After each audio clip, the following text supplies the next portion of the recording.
Hey everyone, so I know it's been a while since I've done a video and I'm sorry, I can't tell if this is mascara or if this is bags under my eyes or a little bit of A and a little bit of B.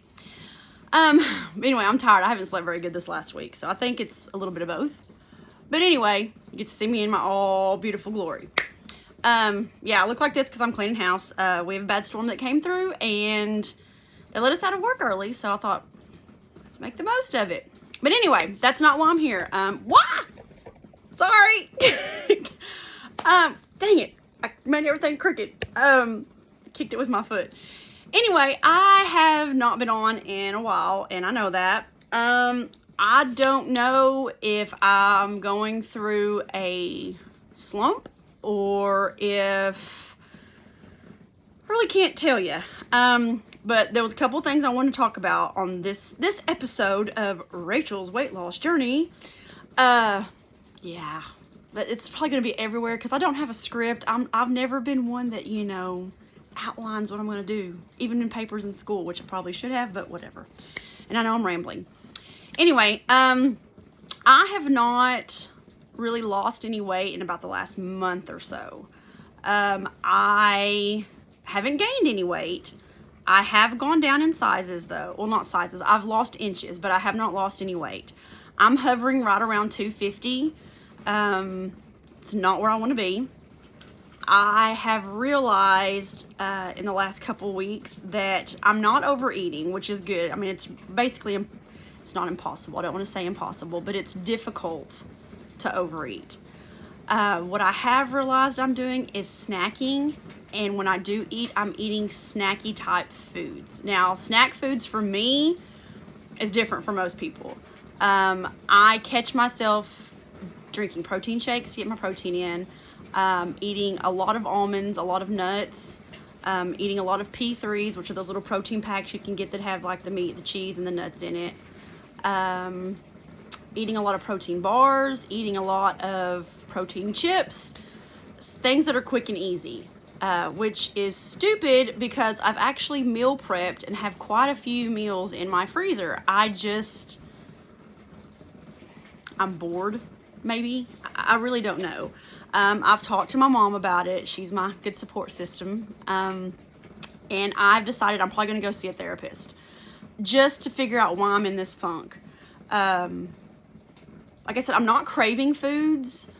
I crave no food. Like, I have not had any kind of bad food. Like, I have not had pizza or a burger or pasta or bread or rice or anything like that. Like, I've been eating the correct foods. I just am eating easy foods, and I need to not do that. So, like I said, I want to go talk to a therapist. I will say that in the beginning, they had me talk to a therapist before they would sign me off on surgery, but I really do think that not a therapist for your food addiction, but maybe a therapist just to talk through this process would be good.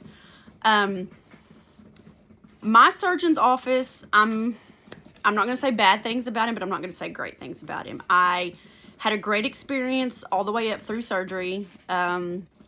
Help, guidance, everything like that. But kind of since surgery, it's kind of like you're on your own. The nutritionist that we have was great at the beginning. Now when I ask her questions, I get the same kind of answers. So I'm a little frustrated with that, especially, when you stall, which everyone stalls, and I'm at a stall. Their thing is, get more exercise. Well, hell, I was exercising like 5 days a week. That's another thing. I've kind of slacked off on my exercise. So as of last week, I decided, I need to reset myself, my brain, and start eating better or eating meals, like actually eating prepared meals and not just quick and easy things. I haven't been monitoring my protein that well. I haven't been monitoring my fluid intake that well. So, and I need to quit snacking. It's not excessive snacking. God, I keep hitting this stupid tripod. But I'm at work and I get bored and it's there and I grab it. And it's not that I'm eating a whole lot. It's just I'm eating more often. Before I was eating about 3 meals a day with like 2 snacks, and my snacks were like 1-ounce snacks, and I'm realizing that I'm eating more of those 1-ounce snacks. So I don't want to fall back into that pitfall and that bad habit. So there is a doctor that's a bariatric surgeon that I follow on YouTube, and he basically was like, cut out snacking. Like, do not do snacks anymore, which is the complete opposite of what my surgeon said. My surgeon was like, you know, get in your protein, do what you need to do to get in your protein.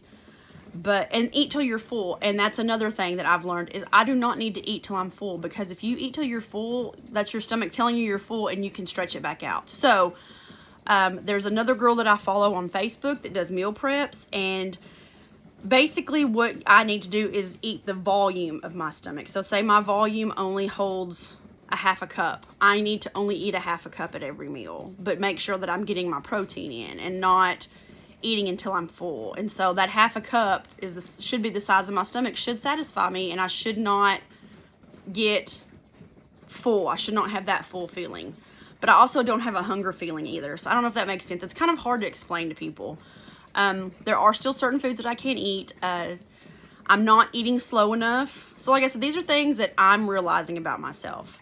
And that's why I want to go talk to a therapist about it, to see how I got into this funk. But chicken still bothers me. And I think it's because when you eat chicken, you don't chew it as well. So it kind of gets stuck.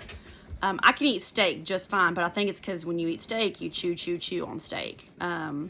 Eggs, I can eat eggs in things, but eggs by themselves, ugh, oh, they make me sick. So like I said, I'm not eating bad foods. I haven't eaten anything fried. I've had no sugar, no sweets, no candy, no sodas, nothing like that. I live off of coffee, tea, water, and vitamin waters is basically what I drink all the time. And protein shakes, but that's not considered your fluids.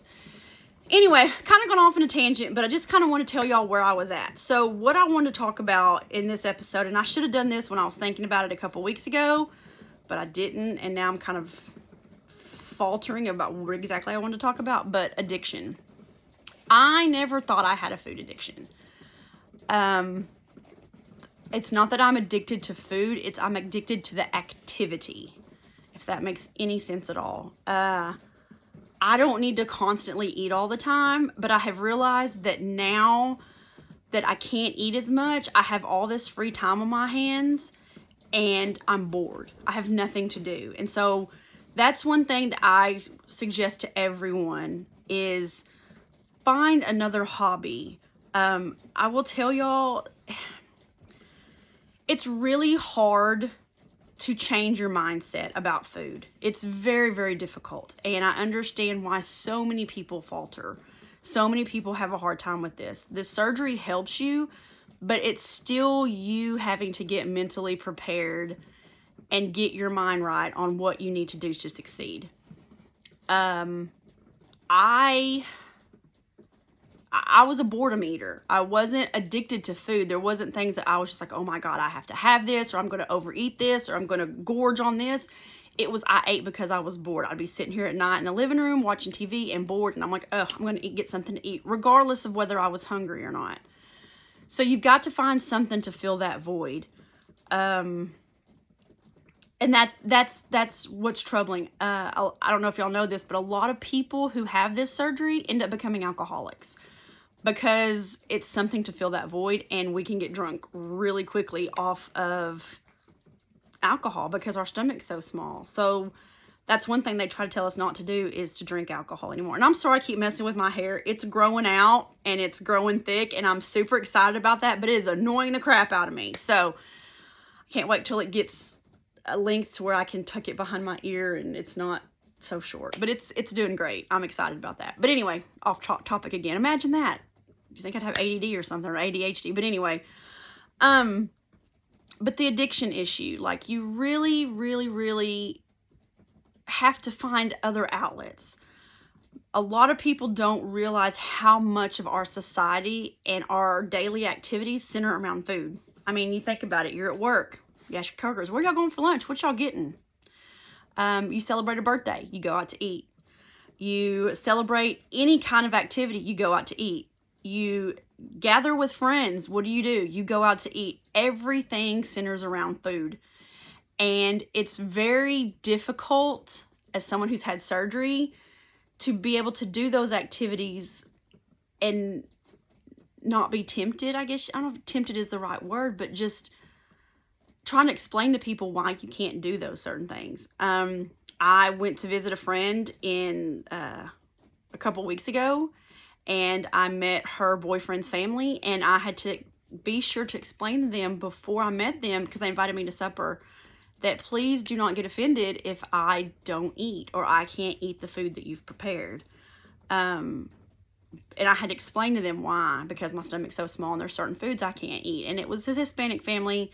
We had chicken, rice, beans, tortillas, good Hispanic food, and I couldn't eat. Like, I ate the chicken and I ate a little bit of the beans. I couldn't eat the tortillas and I couldn't eat the rice. So, but anyway, so it's really difficult. It kind of makes you an outsider. But like I said, the addiction thing is real. Like, I never thought I had a food addiction. And it's, like I said, it was not an addiction to food. It's an addiction to the activity. And I can honestly say I have filtered that addiction into another addiction.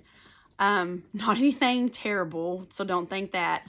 But most people that have an addiction will filter it into something else. I have filtered my addiction into shopping. When I started losing weight, I was able to wear cuter clothes, and that made me spiral. And I have had to forcibly pull myself back from buying so much stuff, mostly clothes and shoes. I have gone stupid, and I will say that about myself, completely stupid about buying Converse tennis shoes. I've never been able to wear Converse because they killed my feet because I was so heavy.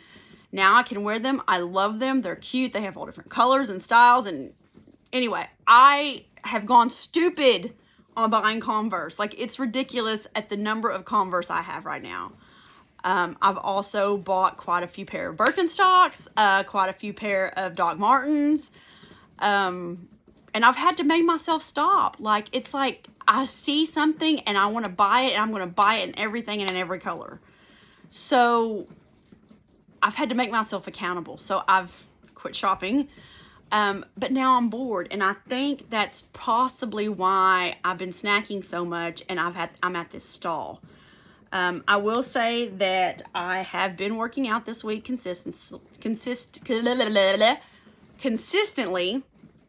And I need to keep doing that. I've been pushing myself. I am so sore.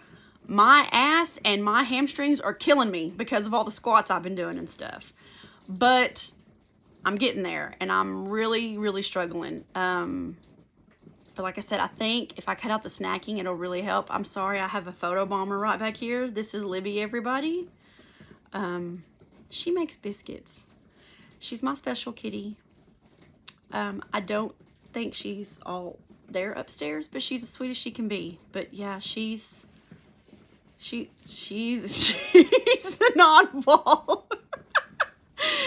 Anyway, so I kind of want to talk about that. I know I'm not going into a lot of detail about stuff, and I'm kind of rambling, but I haven't made a video in forever. But please, if any of y'all have any questions, reach out to me. I will try to help you as much as I can. Give you guidance, ideas, tips, tricks. You learn. It's a learning process along the way. But like I said, I do want to go see a therapist that deals with weight loss patients or bariatric patients, and, see if I can get some help and guidance, or maybe go to some support groups or something like that. I will say this, Facebook groups that are for bariatric surgery are the devil. I have not found any that are great. They'll all say they're supportive, and then the first time you slip up or comment, they're ridiculous. They attack you. A lot of people on those groups are not getting the surgery for the right reasons. They go into it saying, okay, I had to do a 5-day liquid diet.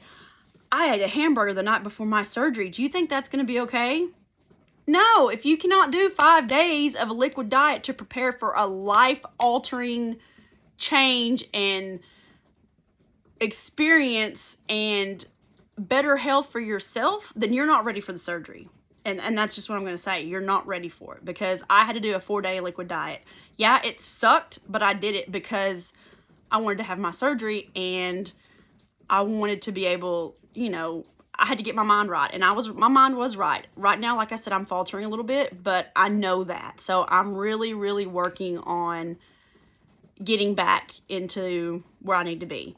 I have an excessive amount of loose skin, and it's just going to get worse, which there's nothing you can do about it. Eventually, I will have to have skin removal surgery. I don't know how, because I don't think my insurance covers it, so it's going to be all out of pocket, and I just don't foresee that happening. So, but I have an excessive amount of skin. Right now, my pants are a size 20. I could technically probably, I can get into a size 18. They're just not super comfortable on me, and the reason being is because my thighs and my hips are still so big that if I can get them over my thighs and my hips, the waist part is huge. So like my waist is probably actually a size 18, maybe almost a 16. But I have a lot of loose skin on my thighs. I mean, a lot. And my thighs look huge, but they're really not that big because there's so much extra skin that's taking up the bulk. Like I said, I was just going to do this about addiction, but I'm kind of rambling on, so I'm trying to give everybody an update, so I'm sorry.